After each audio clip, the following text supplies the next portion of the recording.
அது நல்லா பாருங்கள், உங்களுக்கு புரிஞ்சதை சொல்லணும்.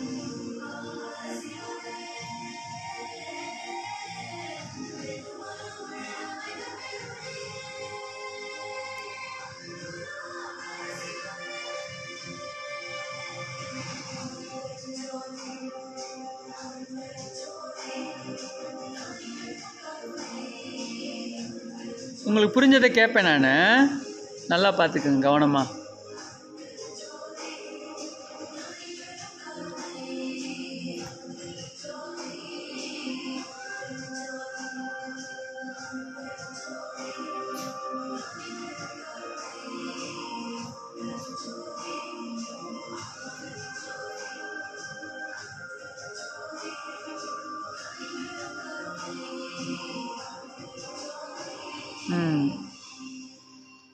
அப்படியே இங்கே திரும்புங்க. கமான். இப்போ இந்த பாடல் நம்ம பார்த்தோம். இதில் உங்களுக்கு புரிஞ்சதை சொல்லுங்கள்.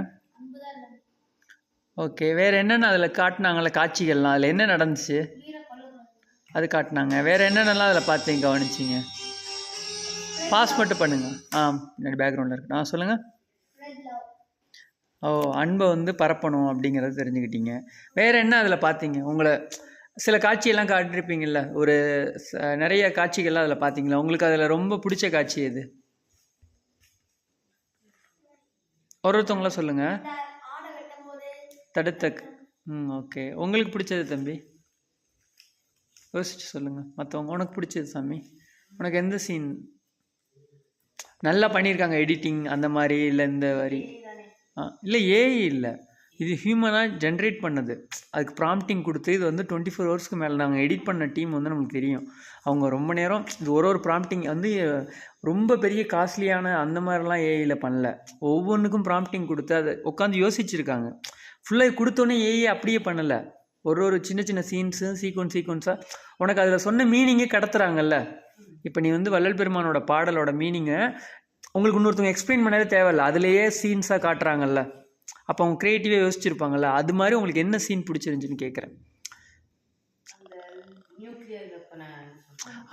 நியூக்ளியர் வெப்பன் ஆஃப் பண்ணது. ஓகே. அதான் இல்லை, ஒருத்தவங்களுக்கு ஒரு மாதிரி பிடிக்குதுல்ல. இப்போ நீ வந்து அணு விஞ்ஞானிகள் இதெல்லாம் பற்றி ஆய்வு பண்ணுறதுனால உனக்கு அது பிடிக்குது. அந்த தம்பிக்கு வந்து ஜீவகாருண்யம் உயிர்கொலைங்கிறதுனால அது வந்துருச்சு. புரியுதா? அறிவு அன்பு. உனக்கு என்ன சீன் சாமி? பார்த்தல அதில் டக்குன்னு எந்த சீன் கண்ணில் நிற்கிது அப்படியே? நான் சொல்கிறது உனக்கு புரியுதா? சரி, அடுத்து வரேன். நீ ஃப்ரீயாக இன்னொரு டைம் போட்டு விட்றேன். உங்களுக்கு தம்பி?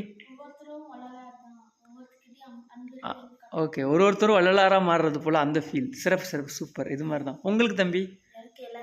எல்லாமே சூப்பர். இப்போ நீங்கள் மறுபடியும் ப்ளே பண்ணுறேன். இப்போ நல்லா கவனித்து பாருங்கள், எந்த சீன் உங்களுக்கு ரொம்ப டச் ஆகுதுன்னு பாருங்கள். ஓகேங்களா?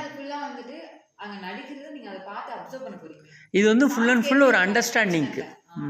சாங்ஸ் கேட்குற மாதிரி தான் அப்சர்வ் பண்ணுற சொல்ல போகிறீங்க. ஓகே, திரும்ப அந்த சாங் ப்ளே பண்ணுங்க. நல்லா நீங்க கேட்டு காது நல்லா கேட்கும், ஆனா விஷுவல் நல்லா பாருங்க. சரியா? உங்களுக்கு இந்த முறையில் டீச் பண்ணுறது பிடிச்சிருக்குல்ல. ஃபஸ்ட்டு உங்களுக்கு என்ன பண்ணோம், மேலே வந்து உங்களுக்கு ஒரு பிரிண்ட் அவுட் கொடுத்தோமா, அப்போ பிரிண்ட் அவுட்டில் என்ன பண்ணீங்க, டெக்ஸ்ட்டாக பார்த்தீங்க. இப்போ டெக்ஸ்ட்டாக பார்த்ததே வியூஸாக வந்து இது பண்ணுறீங்க, அதாவது கண்ணால் பார்க்குறீங்க. காதால் கேட்குறதுக்கு அந்த வரிகள் பார்த்தீங்க. அந்த வரிகளை இங்கே என்ன பண்ணுறோம், படமாகவே உங்களுக்கு போட்டு காட்டுறோம். இதுக்கப்புறம் இதை பண்ணுறது ஈஸி தானே, மனசில் பதிய வைக்கிறது. கரெக்டாக இல்லையா?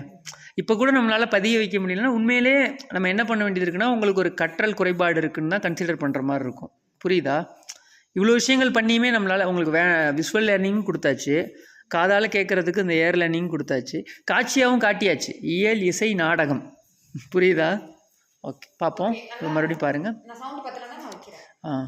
கை கழுவிக்கங்க. உங்களுக்கு பிரிண்ட் அவுட் கூட திரும்ப தர சொல்கிறேன். அந்த வரிக்கு தகுந்த மாதிரி அதை பார்த்துக்கோங்க. ஓகேங்களா?